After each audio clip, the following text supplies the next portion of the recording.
Aujourd'hui au programme, Alpine ouvre les commandes pour sa nouvelle A290 et préparez-vous à hypothéquer un rein pour vous l'offrir. Bienvenue à tous sur la chaîne Octane. Retrouvez une nouvelle vidéo tous les jours résumant l'actu automobile. Alors n'oubliez pas de vous abonner pour ne rien louper. Avant de commencer cette vidéo, si vous êtes à la recherche de pièces détachées pour votre voiture beaucoup moins chères, Ovoco vous permet de trouver ce dont vous avez besoin en quelques clics à des prix beaucoup plus abordables. Leur site est très simple, vous entrez simplement la pièce dont vous avez besoin et vous trouverez tout ce que vous voulez. Essayez Ovoco dès maintenant. Vous avez juste à cliquer sur le lien unique dans la description ou dans le premier commentaire épinglé sous la vidéo pour visiter leur site. Vous économiserez du temps et de l'argent tout en bénéficiant d'une garantie de remboursement de 14 jours. Ouvrez grand vos oreilles et préparez-vous à un déferlement de savoir-faire made in France, c'est-à-dire cher et pas puissant.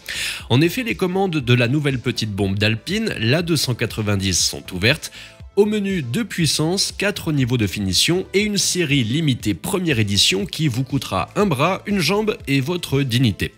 Commençons par l'entrée de gamme, la GT, facturée à 38 700 €. Avec ses 180 chevaux sous le capot et une batterie de 52 kW, elle offre une autonomie de 380 km. Mais ne vous emballez pas trop, elle est bridée à 160 km/h et atteint les 100 km/h en 7 secondes 4, ce qui dans le monde de l'électrique n'est pas franchement décoiffant. Passons à la GT Premium à 41 900 €. Elle conserve les 180 petits chevaux mais rajoute du style et du confort avec un toit biton noir, des étriers de frein avant bleu et un intérieur en cuir Nappa.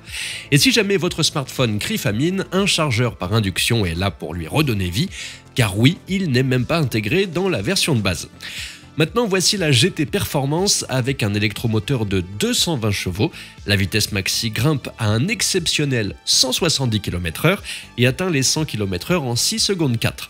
Bon, l'autonomie chute à 364 km et le prix grimpe à 41 700 €. Et pour ceux qui veulent le NEC Plus Ultra, la GTS est là pour vous.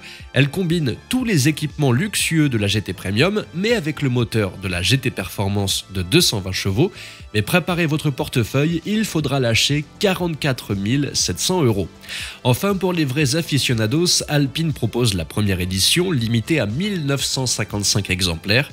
Elle reprend le moteur le plus puissant et tout l'équipement de la GTS, avec en plus quelques détails exclusifs comme une plaque numérotée et des tapis de sol spécifiques.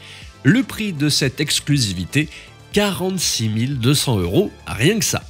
Alors un conseil, achetez plutôt une R5 GT Turbo, le 0 à 100 est abattu quasiment aussi rapidement, mais vous dépasserez largement les 160 km/h, vous ferez le plein en 2 minutes et surtout elle vous coûtera 3 fois moins cher et vous ne perdrez pas d'argent quand vous voudrez la revendre. À bon entendeur.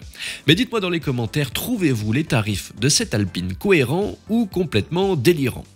On reste chez Alpine avec leur tout premier SUV qui pointe le bout de son nez, ou devrais-je dire son groin lourdement camouflé, mais tout de même reconnaissable.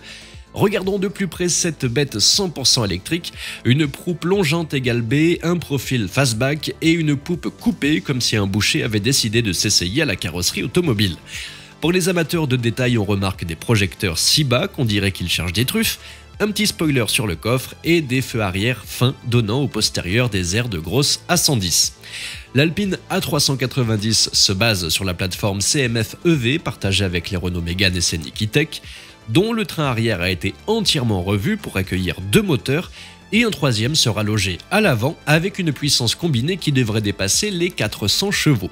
Le SUV sera équipé d'une batterie NMC de 90 kWh fabriquée à Dunkerque par l'entreprise française Vercor, censée faire parcourir 600 km en une charge. La 390 et ses meurtrières en guise de fenêtre fera son entrée au prochain mondial de l'auto avant de démarrer sa production en 2025. Merci d'avoir regardé cette vidéo en collaboration avec Ovoco. N'oubliez pas de cliquer sur le lien dans la description pour trouver toutes les pièces détachées dont vous pourriez avoir besoin pour votre voiture au meilleur prix et simplement.